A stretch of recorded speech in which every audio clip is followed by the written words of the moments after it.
Okay, so hello everyone. Yeah, nice to be here at the Buddhist Society. I was just telling your president, you're the president, Desmond, is that right? The president, that I was here the first time 25 years ago. I was still a lay person. Hello, Richard. Yeah, nice to see you over there. And I was here about 25 years ago, just before I became a monk. So this is one of the places I found my inspiration for the monastic life. Yeah, so I actually owe a little bit to the Buddhist Society. So I guess now I'm back here to pay off my debts, perhaps, so gratitude. Because I remember what happened was that I was actually thinking, I've been thinking for a while about monastic life for a few years. I've been to Japan, I've been around to a few places. And I thought, well, I'm living in the UK, my parents were living in the UK. My parents were these very Anglophile people. I lived in the UK for 27 years. So I was already here, and so I thought maybe there are some good Buddhist monasteries in the UK. Where do I start? How do I find out? So I got out the white pages, got B-U-D-D, and there, lo and behold, was the Buddhist Society of London. So I called up the Buddhist Society and said, where are the monasteries? And I said, well, you have two options, Amravati or Chithurst. Yeah? Chithurst was closer to where I lived, so I went there, and that is how my monastic life started. So I owe quite a bit actually to the Buddhist Society of London right here. So that's actually quite a wonderful thing. So I have a connection. And sometimes people would say, maybe there is a karmic connection. Yeah? Maybe I'm now paying off my karmic debts. This is about karma and rebirth. So have I come back here to pay off my karmic debts? What do you think? Is that how karma works?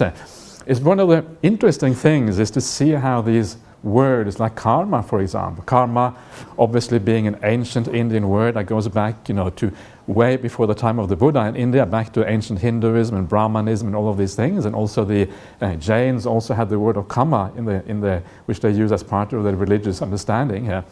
And to see how these words actually change in meaning over time.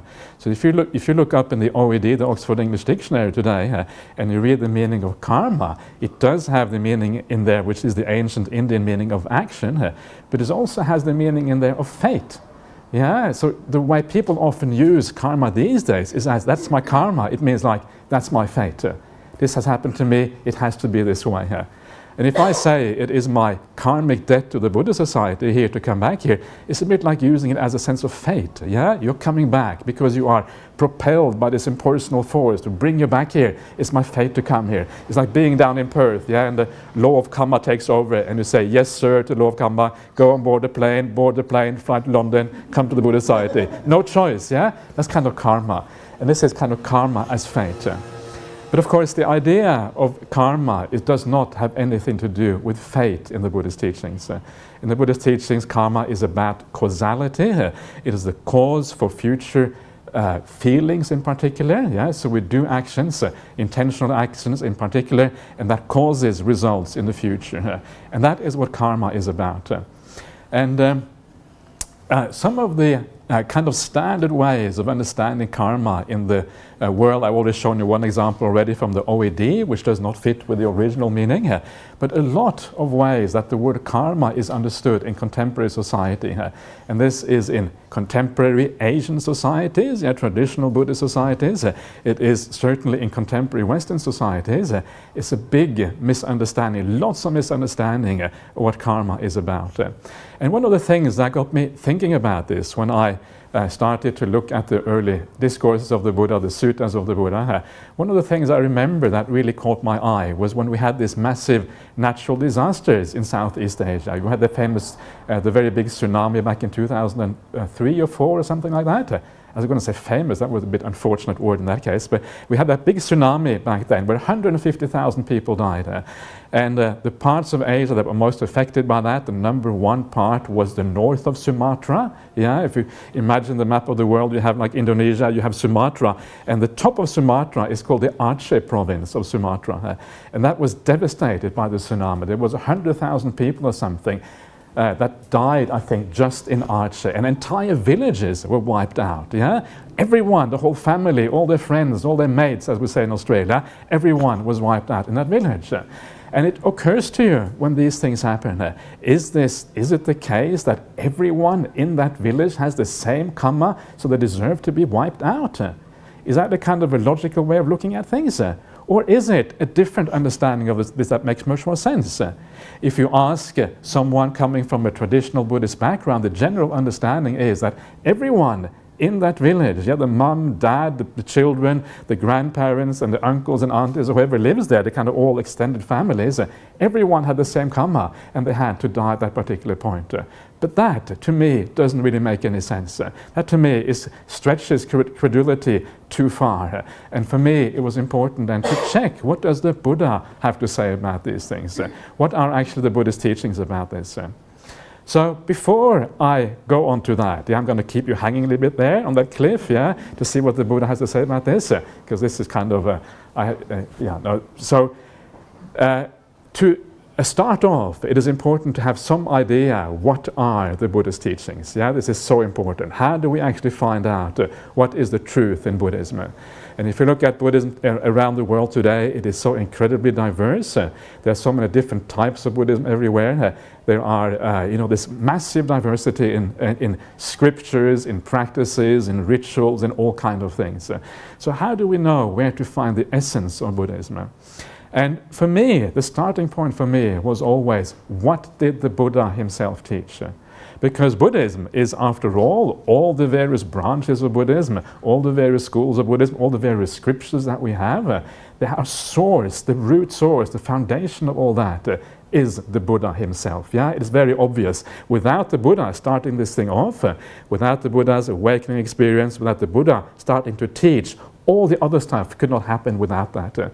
So because of that, the Buddha's awakening is the one thing that all Buddhist schools, in a sense, have in common, a sense of faith and confidence that the Buddha actually had some insight into the nature of reality. This is the one thing that we all take for granted as Buddhists. So what does that mean? And what it means for me, as a Buddhist monk, it means that trying to find out exactly what the Buddha was teaching, to tap into that wisdom that the Buddha had, becomes rather essential, because that is where we hopefully can find remnants of that awakening experience right there in those ancient scriptures. So how do we go about doing that? And this is not going to be some kind of, I'm not going to kind of do some kind of PR job for Theravada, Buddhism saying Theravada is better than everything else. This is not what this is about. This is more a general inquiry into how we can find out what are the early Buddhist scriptures. I know the Buddhist society is very diverse. You have members from all kinds of backgrounds. And of course, that is in itself very interesting. Is there a way that we can bridge perhaps even some of those, that diversity? What do we have in common in the various Buddhist traditions? And one of the ways of doing this kind of research, to try to go back and find out what early Buddhism is all about, one of the main ways that has been done over the last few decades, it actually started already back in the 19th century. There was an English scholar called Samuel Beal. Have you heard about Samuel Beal? Quite a well-known English scholar. He learned Chinese in the early days, and he read some of the ancient Chinese sutras, and he was one of the first who discovered that actually in the Chinese canon, you find some of exactly the same sutras as you find in the Pali canon, and you find also elsewhere, some in Sanskrit, some in Tibetan, some also in other very obscure languages as well. So he was one of the first who discovered that, and he said, it is astonishing. Here we have scriptures that have been separated apart in different schools, separated for maybe 2,300 years. One school went to the north of India, then went from the north of India into China later on, got translated into Chinese. This was mostly the Sarvastivadin school and the Dharmaguptaka school of early Buddhism. And of course, other schools went to the south, Theravada being the main one of those. And from Kashmir, where the Sarvastivadins were, and Gandhara, where the Dharmaguptakas were, to Sri Lanka is about 3,000 kilometers. In those days, when you had to go by foot or you had to go by ox cart is pretty slow. You can't go very far in ox carts, so it takes you a long time to travel 3,000 kilometers. So basically, the separation goes back to the time of Ashoka. Ashoka lived roughly around 2260 BC. So we're talking about roughly 2,300 years ago. So since then, these schools have largely been separated. And then Samuel Beal finds these ancients. Imagine the excitement, Here you are interested in Buddhism, you gather out these ancient Chinese texts, you open them up, you start reading, because you must have been a very good scholar in Chinese languages. Even people who read Chinese today, some of you probably read Chinese, can't read these ancient texts because the Chinese language has changed so much in the intervening time. So he opens these up, and imagine the excitement when one of the first texts that he reads is the Bhikkhu Patimokkha. Yeah? The Patimokkha is the sequence of rules for monastics, and he looks at the rules in ancient Chinese, compares them to the Pali, compares them to the Sanskrit, and they are virtually identical. After 2,300 years of separation. That is rather astonishing. And it was not just the Patimokkha rules, not just the Vinaya rules that these various schools had in common. It turns out that the suttas, many of the discourses of the Buddha also exist in parallel in the Chinese as it does in the Pali Canon. And after now, about 150 years after Samuel Beale did his pioneering research, we know that essentially the basic suttas that we have in the Pali scriptures, they also exist in Chinese. Some of them exist in Tibetan languages, some of them exist in Sanskrit, some of them exist in really obscure languages. Uyghur, the Uyghurs in northwest China, that's one of the languages. Khotanese, you probably never heard of these languages before. Sogdian, these are Central Asian languages, and suttas exist to the present day in those particular languages. It was quite interesting. And when you compare them, lo and behold, they are the same suttas. Small differences, of course, because that's what you can expect, with changes happening over 2,300 years. But in essence, the essence of the teachings is basically exactly the same. So this is how you find out about, these things, how you actually go back and find out what are the root teachings of the Buddha.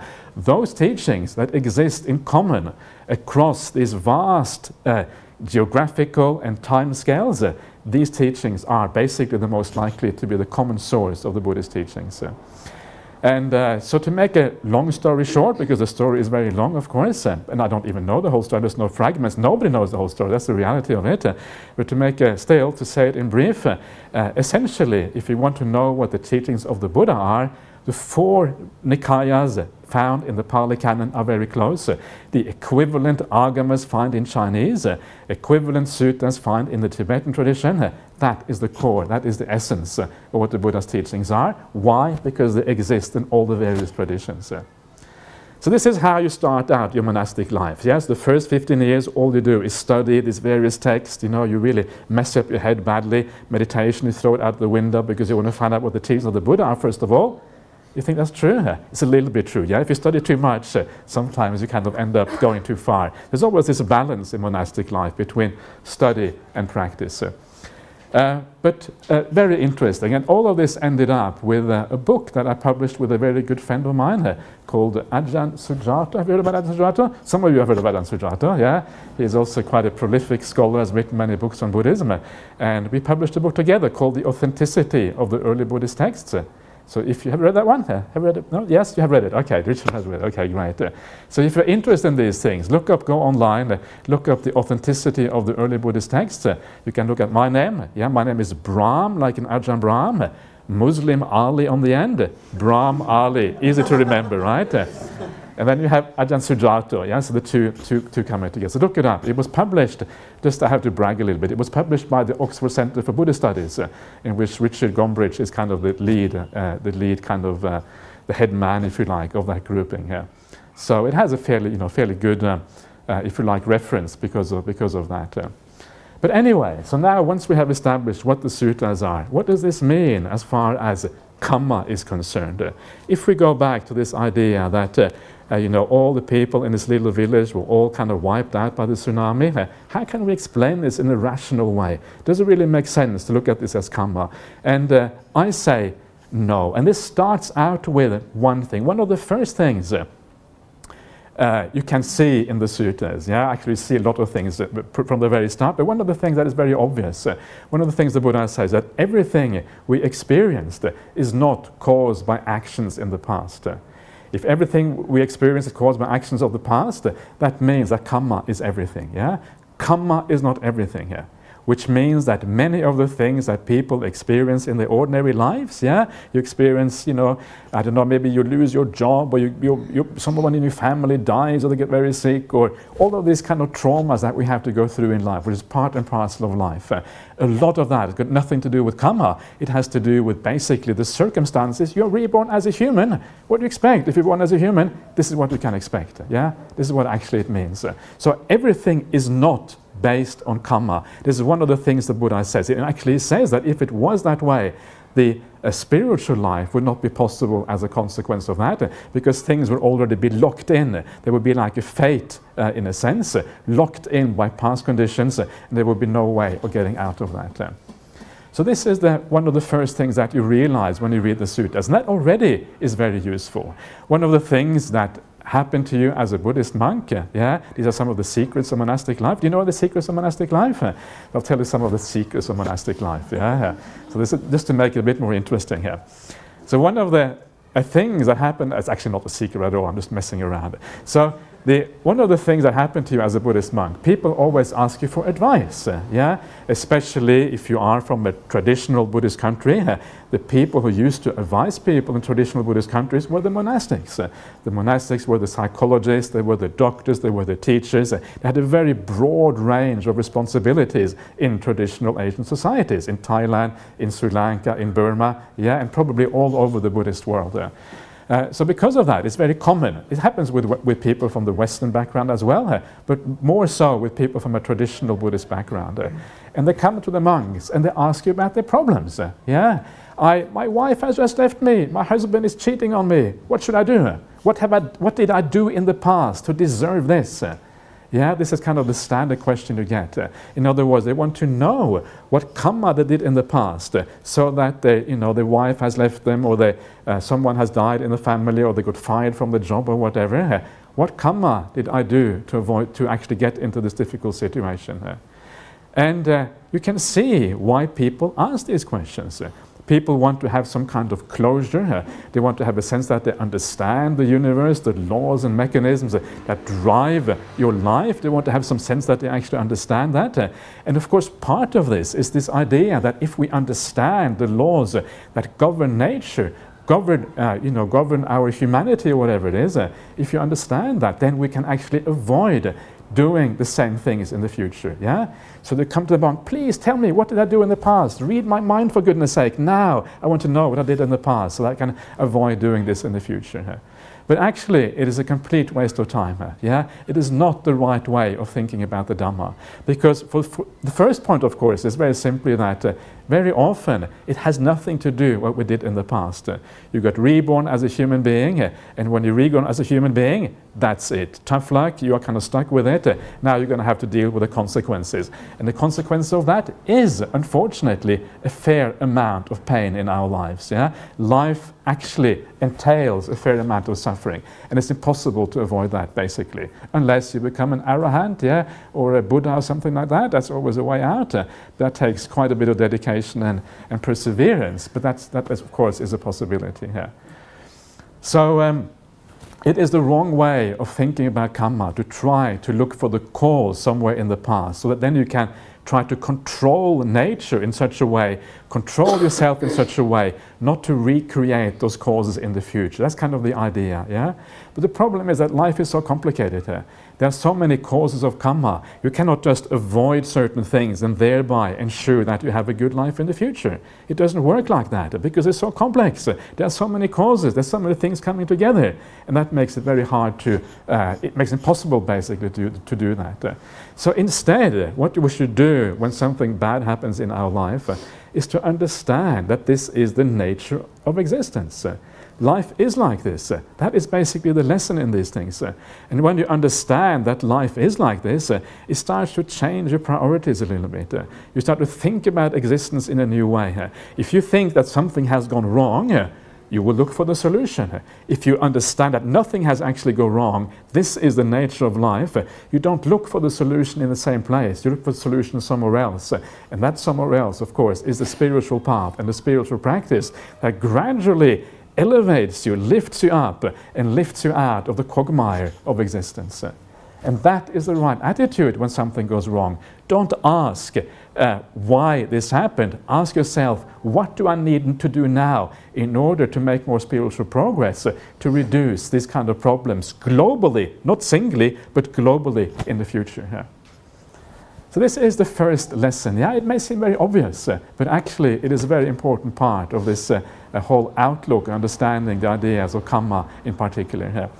One of the other things that became very clear to me, of course, when I started reading the sutras, is that if the Buddha says that all we experience in life is not caused by actions in the past, it must mean that there are other causes for what we experience, yeah, apart from Kamma of the past. And the Buddha says, indeed, he has a long list in a number of sutras, I think 8 different things. Only one of those is Kamma, actions from the past. And the other things is actually a very interesting list. One of the things that he talks about is illness. Yeah, illness happens because of all kind of causes and conditions, but it's separated out. It is not actually included in Kamma from the past. There may very well be some illnesses that are caused by Kamma, but there are other illnesses that are not caused by Kamma. Yeah, this is what he's saying here. One of the other ones he has in there is assault.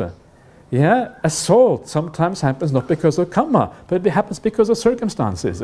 You walk down the wrong street at the wrong time of the night. Does that happen in London? Yeah, the wrong place at the wrong time. Yeah, and someone who's not a really good Buddhist, yeah, they come up and they give you a hard time because of whatever reason. And so you get assaulted, and this happens. And the Buddha says this is also not necessarily due to Kamma from the past. Another one he says is careless actions.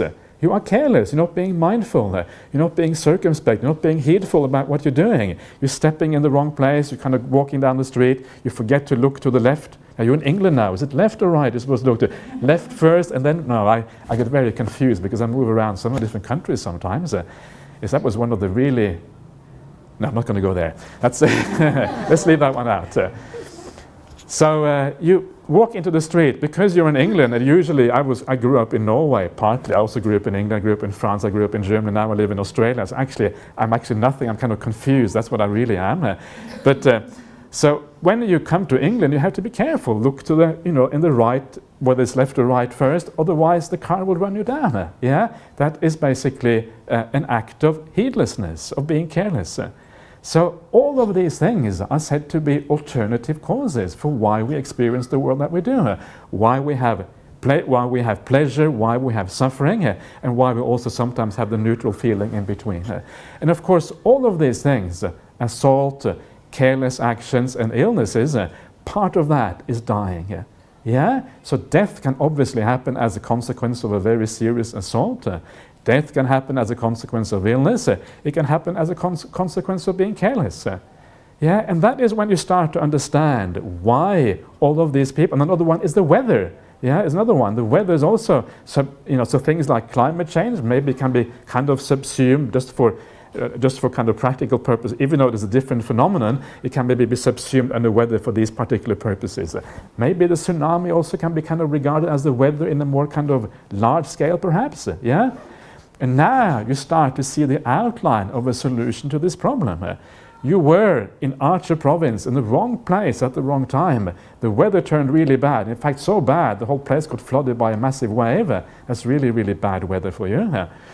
And even worse than England. You may think you have a lot of rain in England, but that's nothing compared to these tsunamis. And then, of course, you start to see the outline of why people can die without actually being Kamma from the past, but being other causes and conditions for their dying. It is simply about being in the wrong place at the wrong time. And for that reason, then, this is what happens to you. So, as you start to read the sutras more broadly, and you start to see these kind of how these things work, you start to get a different view of how Kamma operates. One of the other things that also is very interesting is one quite well-known sutta in the Majjhima Nikaya, the middle-length sayings of the Buddha. It's called the Shula Kamma Vibhanga Sutta, which is the exposition, the shorter exposition on Kamma, found in the sutras. And the shorter exposition of Kamma, this particular sutta, is translated into more languages than any other sutta in the, that exists in the Buddhist canon. It exists in 15 different languages, something like that. It's really, really vast. And because the reason for that is because it contains a fairly popular topic. It talks about actions and the effects, yeah? Kamma and the effects of Kamma.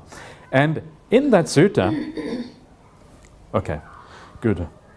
In that sutta, one of the things it says there is that it says that the karmic consequence of killing living beings is that you have short life yourself.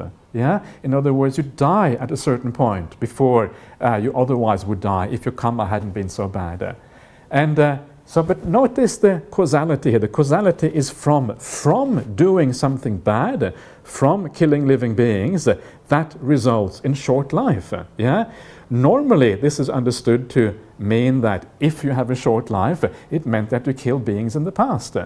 But that is not the same thing.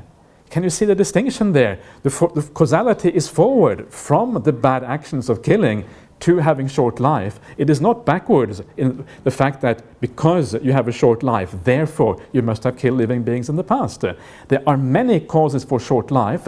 One of them is the fact that you have killed living beings in the past. But there are other also causes as well, like being in the wrong place at the wrong time. So sometimes you have to read these suttas very carefully here, yeah? And of course that helps a lot if you know a bit of Pali and these kind of things, and I enjoy myself sometimes translating a little bit of suttas, and when you get into the original language, sometimes it's easy to knot out some of the tricky problems of the, what actually is meant in the by the Pali before it's translated into English. So you can see again, you have to read the suttas, you have to know what is there, what comes from the Buddha, and you have to read them carefully to draw out the essence of the information in there. So these are just some ways to kind of look at Kamma, which is kind of uncommon, which is not the way people normally think about Kamma, but I think very useful to make sense of the world in a way that is, in my opinion, more sensible. Yeah, it makes better sense. It fits better with kind of our modern outlook on how things work. And also, it turns out actually to be the word of the Buddha. It's just that our modern ways of thinking about these things are not in accordance with how the Buddha taught these things. So that is the first aspect of Kamma that I want to talk about. Is this interesting? Yeah, is that all right? Yeah, okay, good. Yeah, if I see people yawning at the back, yeah, please kind of. I don't really want to see that because it puts me off a little bit. So if we can kind of yawn and no, I apologize, I'm being silly here. So one of the other things I wanted to talk about very briefly is the idea of how we can use the idea of Kamma in a practical way. Usually the way that Kamma is talked about, it is talked about that the actions that you do in this life will affect your future lives. Yeah? Usually you're told, yeah, do lots of good things in this life, you have a nice rebirth in your next life. That is the standard way that Kamma is taught in, across around the world, almost everywhere. But if you go back to the suttas again, the Buddha says there is 3 types of ripening of Kamma. The first one is the ripening in the next life of actions that you do now. The second one is the ripening in lives beyond your next life. But the first one, and the most interesting one in my opinion, is actions that you do in this life and actually ripen in this very life. Yeah? Because this is something that obviously we can have some insight into, something we can see for ourselves. And I really recommend you to investigate this one, because this one can become, if you do it skillfully and you do it wisely, it can become a very powerful source for living well, living a life, with more kindness and compassion in the world, with more serenity and all these positive things. It can become a very powerful source for that and a motivation to live much better. And the basic idea, the way I understand this particular type of Kamma, is that you can actually experience it right here in the present moment. Yeah, and if you, just a very brief thought experiment, and I say this to people everywhere because it's actually, I think it is very useful. Usually I like to talk about practical things in Buddhism, and this is one of those very practical things. So just very briefly, if you do an act of kindness to somebody, yeah? If you feel suddenly one day, you feel just so generous, you feel like your heart opens up to the world, you want to give something to other people, you just want to say something kind to someone, you want to do an act of charity or whatever it is, and it's coming from something very beautiful inside of you, and then you do that. How do you feel about yourself when that happens? Do you feel good about yourself? Yeah? Anyone who feels bad about themselves when that happens? Nobody feels bad about themselves. Yeah, I know what it feels like. When I feel, sometimes you feel this overwhelming urge almost to do something kind, to do something beautiful. It's as if something opens up inside of you and you just want to be kind to the world around you. And when you do that, coming from the right motivation in this way, you feel so happy afterwards. You feel good about yourself. It's not that you get a big ego, yeah, I am really good, yeah, these scallywags, they are really dodgy, but I know what I'm doing, yeah, there's a big difference between me and them. That's not what it feels like at all. It's not nothing to do with ego or with selfishness in that way. It is more like a sense of peaceful, quiet satisfaction with how you live your life, yeah? You close your eyes and you feel inside of yourself and you feel good about yourself because you know that you are living well. This is what I mean when I talk about when the Buddha talks about Kamma right here in the present life, this is what I understand. You can experience it right here and right now. And this is extraordinarily useful because it is a guide, basically a guide to every action that you do. What follows from every action that you do? Do you feel good after the action? Do you feel bad? Do you feel neutral? That straight away tells you something about the motivation and the intention that lies behind these actions. So take the other side of the coin. If you do something which isn't quite nice, yeah, something which is a little bit nasty or negative, you say something bad, yeah, you kind of got out on the wrong side of the bed in the morning, you're feeling a bit negative and grumpy, yeah, you say something, and you know after, I shouldn't have said that, that was a mistake, why did I say that? You know it wasn't the right thing to do, yeah? You feel a bit you feel your energy levels go down, yeah? You feel like the brightness of the mind drops a little bit, and you find yourself regretting your action a little bit afterwards.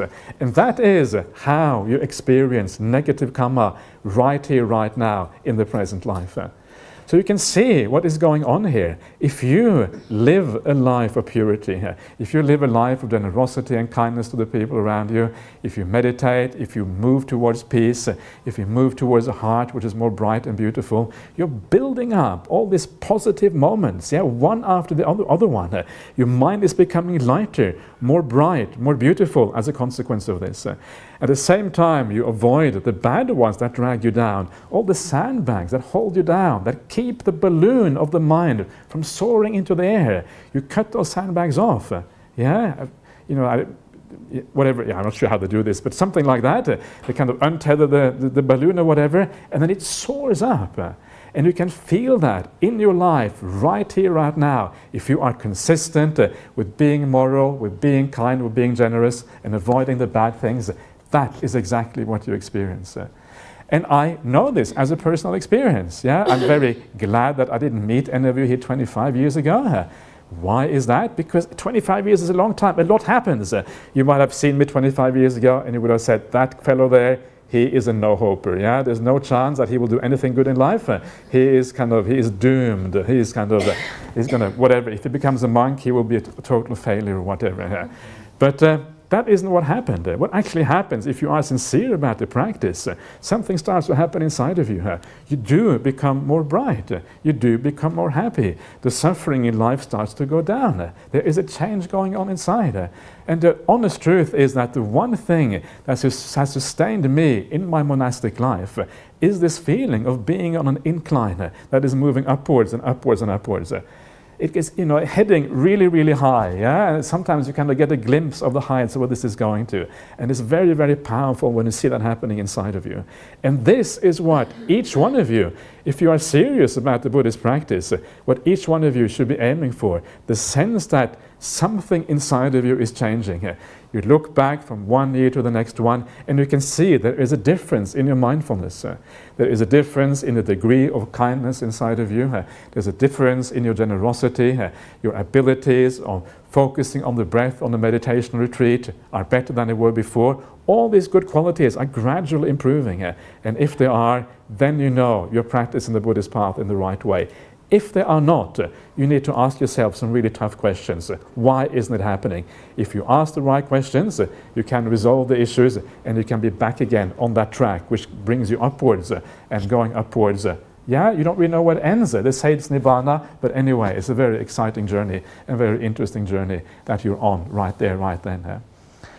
So use the idea of Kamma in this way. And if you use it in this way, you have a very powerful tool to motivate you in your practice. If you see through direct experience that kind actions actually bring you happiness, bad actions bring you suffering, and you see the connection between your intention and how you feel about yourself directly in the present moment, it becomes extraordinarily powerful. You become fearful of doing the wrong thing, because you know that the only person you're dragging down is yourself. You're kind of asking for torture in a sense, dragging yourself down, making your own life more miserable. And of course, when you see that, you understand the power of these things, the power of intention to drive us in the right direction and head in the right way. So, how long should I speak for? Is there any kind of, Another 20 minutes. Another 20 minutes? Okay. If you feel like it. No, I've only talked about Kamma. What about rebirth? Kamma and rebirth, So we have to carry on a little bit. But I'm going to leave Kamma aside for there. If for those of you who are interested, a few years ago we did an online course on Kamma and Rebirth in Early Buddhism. It's available online. I did it with, again, my friend Ajahn Sujato. So if you're interested in kind of busting some of the myths in traditional Buddhism about these things, you can check it out online and you can see if it makes any sense to you. But let's come to rebirth, because rebirth in many ways is even more essential, more fundamental to understand than the idea of Kamma. Actually, the two go together. They go hand in hand. It's only when they go hand in hand that actually these things become very powerful. And why do I say that rebirth is so powerful? And one of the reasons why it is so important, and this is really the first starting point. Whether you believe in rebirth or not is a secondary matter. But the starting point is to find out, what did the Buddha say about this? That is always what I go back to. So when you read the suttas, the early discourse I was talking about before, and you read these things, and after a while you start to realize that if there are a few things we can almost be absolutely certain the Buddha must have taught. And the reason we can be certain about that is because it is found everywhere. We can be absolutely sure that the Buddha taught morality. There's no doubt about that. We can be absolutely sure he taught meditation practice, because it's found everywhere in the suttas. We can be sure he taught rebirth, because that too is found everywhere in the suttas. If there's anything we can say anything about, it is rebirth. Just as important as sila, as morality, as meditation, and many of these other things. That is how important it is. It is everywhere across the suttas, found in all kinds of different contexts. When the Buddha says that somebody has become awake and has become an arahant, reached the end of the path, what does that person know? Well, they know that I finished the path. That doesn't say all that much. Done is what should be done. Katang karaniyang. That doesn't say that much. The one thing that they know, the one insight the arahant has, is what? They have made an end of rebirth. And that is expressed in different ways. If you take away rebirth, what you are doing, you're taking away the very end point of what awakening is in the Buddhist teachings. You have to rephrase it completely, recreate Buddhism in your own mind. And this is what, if you read some of the books, I'm not going to mention any names, but if you read some of the books of some of the modern teachers, that's what they do. They take out rebirth and think, cheapest, okay, rebirth isn't here. What does that mean? It means that we have to change this, we have to change that, awakening becomes something else, the idea of dependent origination becomes different, Everything becomes different because you take out one of the central pillars of the right view that supports the whole edifice of Buddhism. You take that out, the whole thing's come crumbling down. And what you have to do is rewrite Buddhism from scratch. And if you read some of those books, that's essentially what they're doing. They're rewriting Buddhism from scratch. So what are we going to do? Are we going to kind of listen to some of these modern interpreters? Or are we going to go back to the word of the Buddha and see what the Buddha had to say about these things? I say, let's at least look at what the Buddha had to say about this. So, as an example, one of the things that people are often not aware of is that rebirth is found in each one of the four noble truths. First noble truth is a noble truth of suffering. The Noble Truth of suffering is defined as starting off, first of all, birth is suffering. Yeah, then you have old age is suffering, illness suffering, death is suffering, being separated from what you like is suffering, being united with what you don't like is suffering, and then ultimately the 5 aggregates, that's a terrible word, the 5 factors of personality, the 5 khandhas, are subject to grasping, to clinging, to taking up. These are what suffering is in brief. But you will notice that the very first one is birth. Yeah, so what does that mean? Now you have to be very careful. So suffering is the thing that we are supposed to eliminate in Buddhism. So if birth is suffering, it cannot mean the birth that we've already had, because that's already finished. We can't eliminate the birth we've already been through. So it cannot refer to the birth in this life, nor can it refer to birth in past lives. The only birth that this can refer to is birth in future lives. So right there at the very beginning of the Four Noble Truths, birth is suffering actually is a reference to rebirth. It has to be, because that is the only suffering you can eliminate as far as birth is concerned. Yeah, so this is already quite interesting, isn't it? It took me 20 years to figure this out. I was reading it again and thought, wait a minute, okay, this must mean something else. This is how long it takes sometimes, because you actually have to reflect on these things, to draw out the meaning of these things. That is Noble Truth number 1. The second Noble Truth is much more easy, because the second Noble Truth says that the cause of suffering is craving, tanha in the Pali language, and that tanha is qualified as the pono bhavika tanha. Pono bhavika means re-existence, it means rebirth. Yeah? So it is the craving that leads to rebirth, is the craving that actually is talked about in the second Noble Truth. So rebirth again. Third Noble Truth says that the ending of suffering is the removal of that very craving that is found in the second Noble Truth. So it refers back to the second Noble Truth, so that too must refer to rebirth. And of course, the fourth Noble Truth is about the Noble Eightfold Path. What does the Noble Eightfold Path start with? Right view. Right view is either the Four Noble Truths, I've just proven to you that includes rebirth, or it is what they call ordinary right view, which is the idea that there is rebirth, there is Kamma, and all these kind of things. That too has rebirth in it. All Four Noble Truths have rebirth in them. Yeah, this is like the summary. This is the overall map of what the Buddhist teaching is about. Venerable Sariputta says in the Mahahatipadopama Sutta, Majjhima Nikaya number 28, the simile, greater simile of the elephant's footprint, he says in there that the Four Noble Truth is the all-encompassing framework for the entire Dhamma. That is full of rebirth right there. Yeah, so do you think it's important or what? Yeah, just a little bit important, yeah, just marginally important perhaps. I'm being naughty now, I apologize, but that's how it seems to me. And then of course you have things like dependent origination. Dependent origination, the 11th link or the 11th factor of dependent origination, again is birth, always defined as rebirth throughout the, wherever it is defined in the suttas. That too is about rebirth. Yeah, and on it goes like that. Right view itself is about, obviously, part and parcel of that is rebirth and Kamma and all of these kind of things. So I'm just giving you some ideas about how fundamental it is to the Buddhist teachings. Take it out. You're removing one of the fundamental pillars of Buddhism.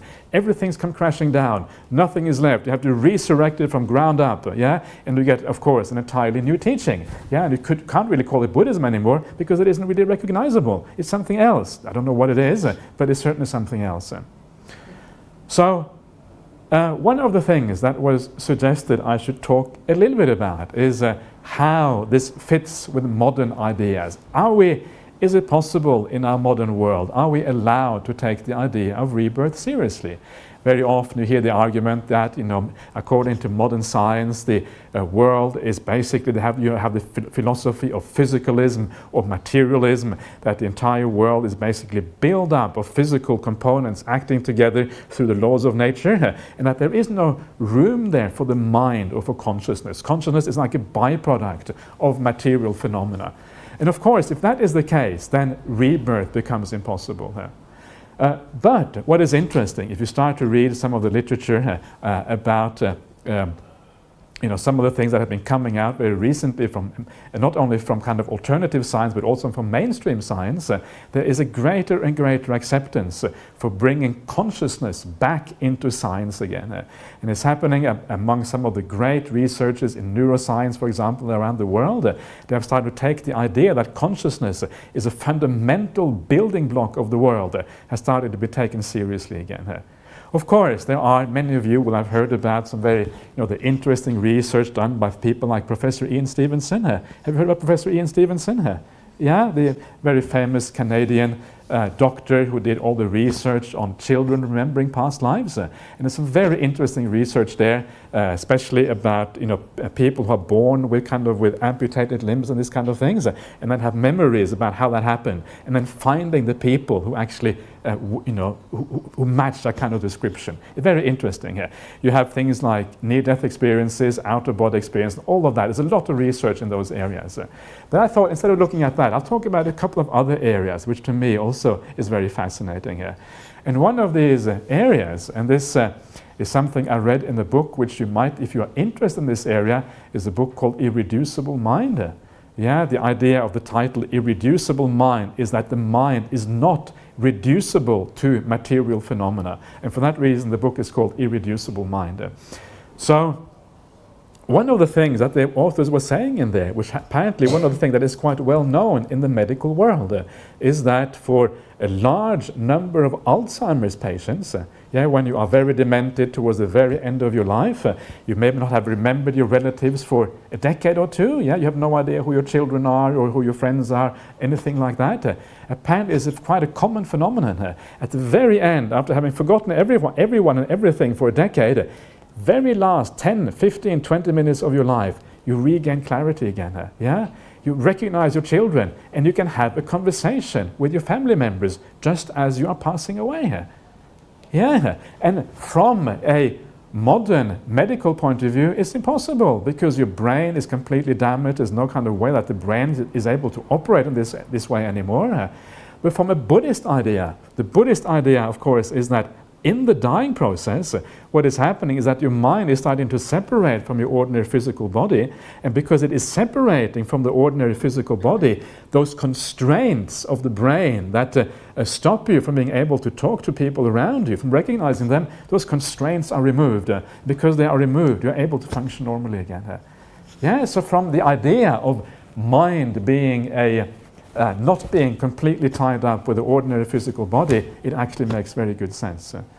Be careful here, because one of the things that I'm always concerned about is that people think that this is kind of back to the ancient philosophical ideas, the Descartesian ideas of duality, where you have mind on the one hand and matter on the other hand, and you have two substances that can't really mix with each other. But this is not really what this is about, because even mind in Buddhism, even if you separate from the physical body, there are still material phenomena connected with that mind, but of a different nature. So it's not really the same as what is known in philosophy as Descartesian dualism. It's not really about that at all. It's a much more involved philosophy from a Buddhist point of view. Anyway, it's just a small little side issue. So this is one of these little things that we see in modern science, has been which is very interesting and very hard to explain. So if you trust those anecdotes, and I think sometimes we really should trust some of these anecdotes, especially if a large number of doctors can confirm this, we should actually take these things seriously. Another one which is very interesting, and that has to do with drug usage. One of the back in the 1960s, when people started to take LSD and these kind of things, one of the most interesting and kind of they call it mind expanding. I'm not sure if mind expanding is the right term, but one of the properties of LSD is that you have this enormous changed perception of reality. I have never taken it. I'm just being upfront about it. But I know a lot of people have taken LSD, and that say it really changes your outlook. It changes the world in a different way. You see things that you've never seen before. It kind of opens up your mind. The sense of self starts to disappear. All of these marvelous and wonderful things. And for a lot of people, it actually is a driving force onto the spiritual path, because you know that an alternative reality is possible.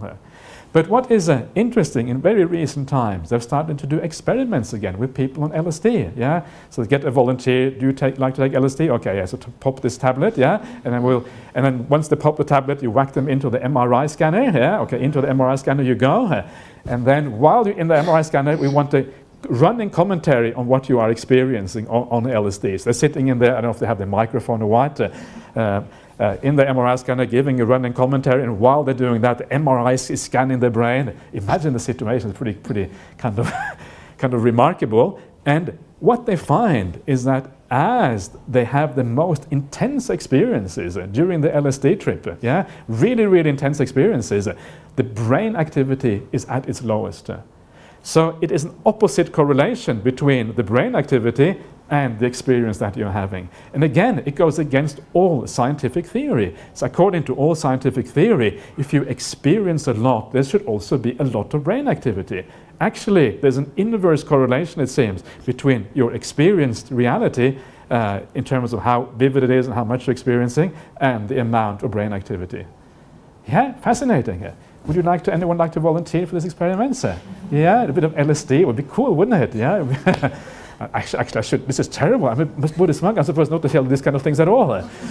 So don't do LSD. Forget what I just said now. It's a bad thing to do. It's not really usually very helpful. Usually what happens is that people who do LSD, it doesn't take long before they realize it's very limited what these things can do for you. And really, the real experience are to be had in meditation practice. Yeah? I want to make that absolutely clear.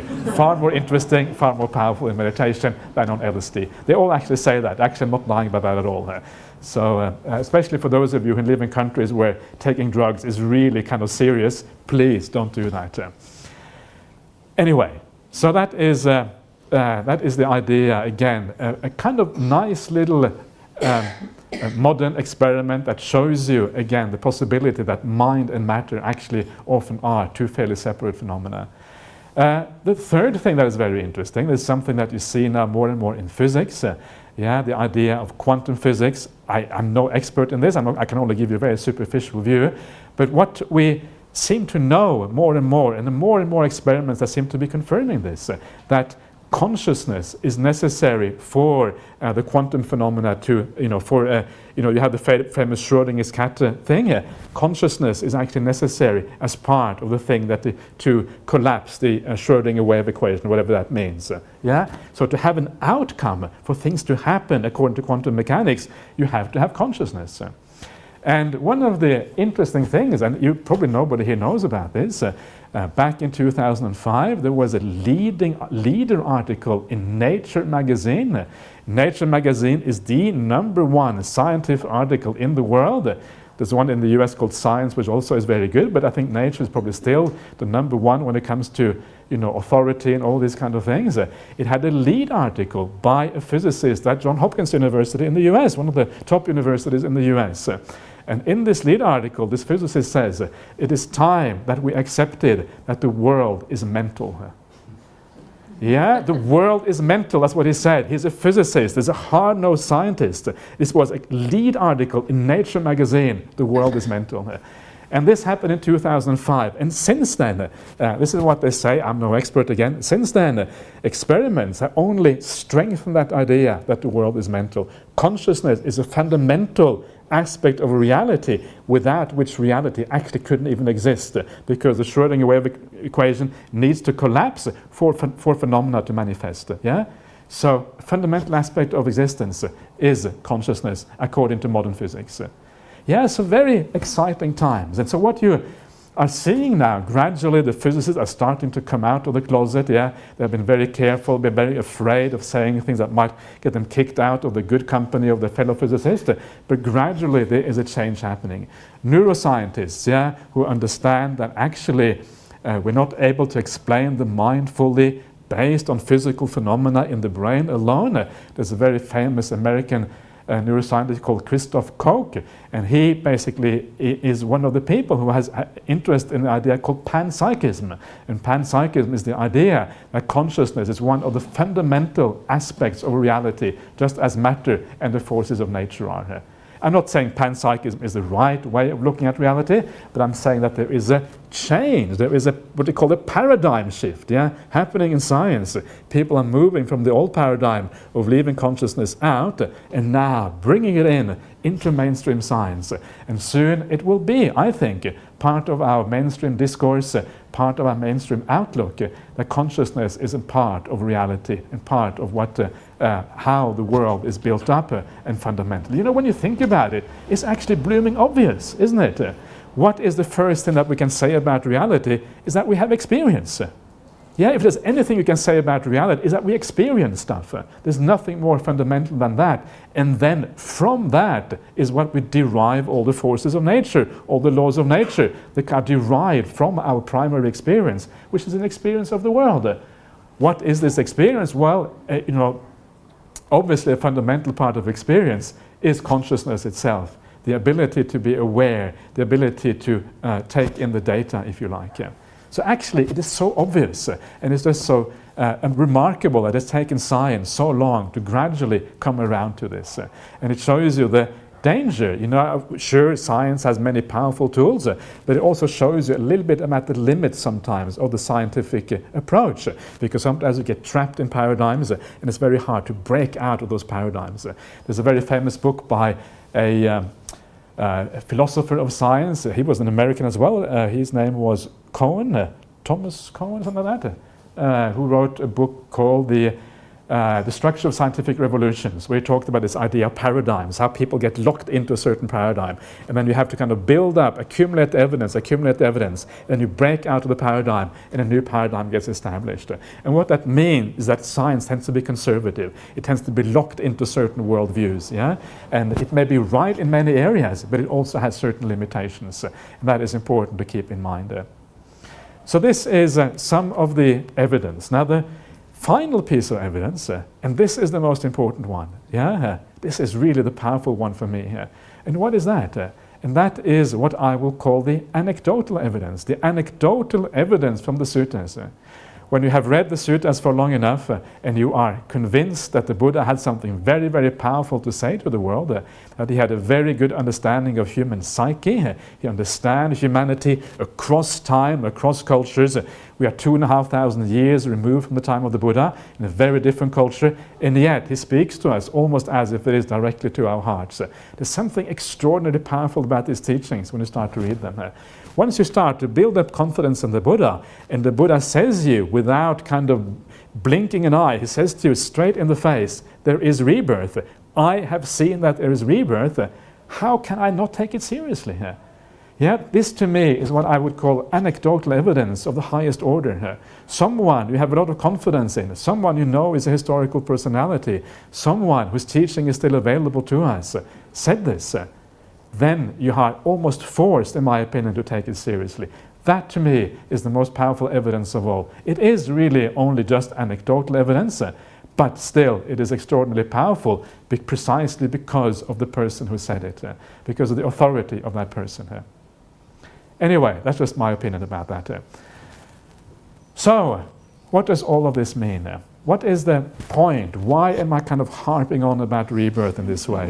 You kind of this fellow is getting a bit obsessed by this, but the point is that this has actually very profound consequences for how we look at the world, how we think about reality, and how we deal with our life right here in the present moment. It is not just a matter of something that is, yes, you have a right view, I believe in rebirth, I don't believe in rebirth. It is not as simple as that. One of the most important things that we need to do as Buddhists is not just to kind of have a right view, but to develop that right view. Okay, so you believe in rebirth. Now, what does it actually mean if there is rebirth? What does it actually mean to you as a person?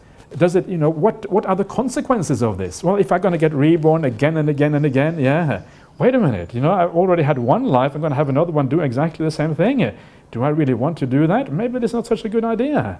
You start to look at the consequences of what this is, and you start to think about it very carefully. It starts to have a very powerful emotional impact on you.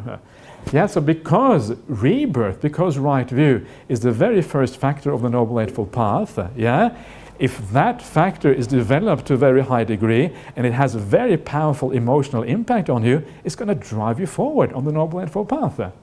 So the more you grasp, the more you reflect on the idea of right view, rebirth, Kamma, the idea that there is a Buddha out there, all these kind of things, the more you internalize that, the more you make it real, understand the consequences of that, the more powerful is going to be that right view at the very beginning of the Noble Eightfold Path. And it's going to push you forward and make the path possible. Yeah, that is what it is all about. Right view is not a matter of yay or nay. Yeah, it's not, yeah, I believe in Kamma, rebirth, and the Holy Spirit. It's not like that. Yeah, it is about something much more profound than that. Something about building up something that you develop inside of yourself, and then it becomes a very powerful force in your life. This is what it's really about. And one way of understanding this, I should really stop now because I'm already over time. And what time do I get kicked out, Desmond? Is there any kind of point which I no? You've got to leave Yeah. some time for people to ask questions. Yes, And certainly. Some people want to go home, Yeah. If you want to go home, please, yeah, do not feel shy. I promise not to kind of, blacklist you or anything like that. So I don't know who you are anyway. So please, if you have to go, of course, please feel free to go at any time. But one of the things that I always found very fascinating about this is one of the beautiful similes of the Buddha, which I'm going to bring back now. This is a simile I talk about all the time. So those of you who heard me speak before, which is probably some of you, you will think, yeah, the same old simile. Yeah, but actually, it's a very powerful, in my opinion, very beautiful simile. And this is the simile of the borrowed goods. And this is where the Buddha says that, well, the things in our life, that we have in the present life, all our belongings, all our relationships, all our social standing, a lot of the mental content that we have, our education, whatever it is, even our physical body, all these things that we have built up in the present life, made into something, they are like borrowed goods.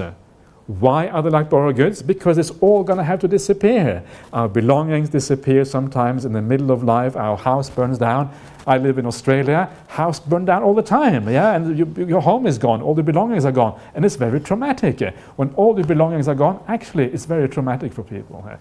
Our relationships, the same thing. They often fall apart in this very life.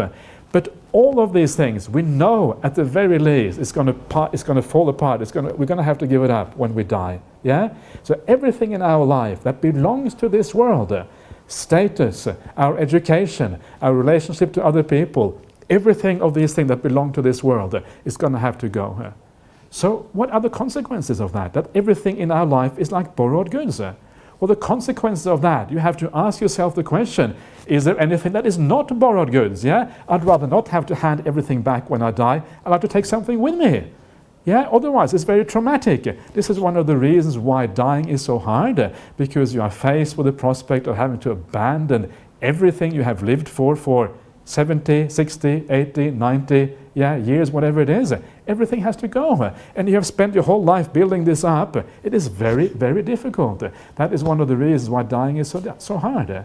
So if we get wise about this, if we take into account the idea of rebirth, we understand that we should have a different kind of investment strategy. Yeah, investment strategy. I always say that monks are investment advisors. That's why I'm talking about investment strategies. And now I'm going to teach you how to invest more wisely. So if you expand out from the present life and you look at the multi-life thing, well, what is the thing that you take with you from one life to the next one? Well, I just explained that before, in a sense. I explained that before because I said that through living well, through doing the right thing, through being kind, through being generous, you're building up a very positive mind state. You're building up a consciousness that is bright, that is beautiful, that is light, that has all these good qualities. And because you build that up in this life, the moment you die, that is the consciousness that you take with you into the future. Yeah? So the consequences of thinking in terms of rebirth is that it changes the equation for what we should invest in. Instead of investing everything into this life, making this life the be-all and end-all of how we live and what we do, we start to think long-term. How do you think long-term? What is the difference between thinking short-term and long-term? Well, the difference is that if you think short-term, you think about all the what's in this life, what I can get now, what sort of the goals that are only concerned with this particular life. But if you start to think long term, if you expand it out to include rebirth, it is not the goals that are so important anymore. It is the process by which you achieve those goals that actually matter far more. It is the how we live that matters, rather than the what we gain in this particular life. So it is only a small change, yeah? It doesn't mean that you have to become a monk straight away. If you want to become a monk or nun, great, but you don't have to. That's good news already for some of you, especially if you have other obligations and things, yeah? So, but what it means is that it changes your outlook. It changes your idea of how you live. You start to change how you live your family life. You start to change how you live your professional life. You start to change even how you deal with, all your friends and acquaintances. And you start to focus much more on the how I live. How can I live with more kindness, with more generosity, with more wisdom, with more peace, with more compassion in my heart? And that is the final that is one of the very powerful outcomes of thinking about rebirth in the right way. Your investment strategy changes. I told you I'm an investment advisor, so if you want to follow my advice, this is how you do it. And then you are using the ideas of rebirth and Kamma in the right way, and it becomes a very powerful force for good in your own life, and it improves your own life. It improves the life of the people around you, and generally everything becomes far better as a consequence. And we all become a beacon of light in the world. Yeah, we need more beacons of light in this world. Do you agree with that? Yeah, too much darkness sometimes. So let us at least do the best we can to be beacons of light. And then we have done what we can do for this world.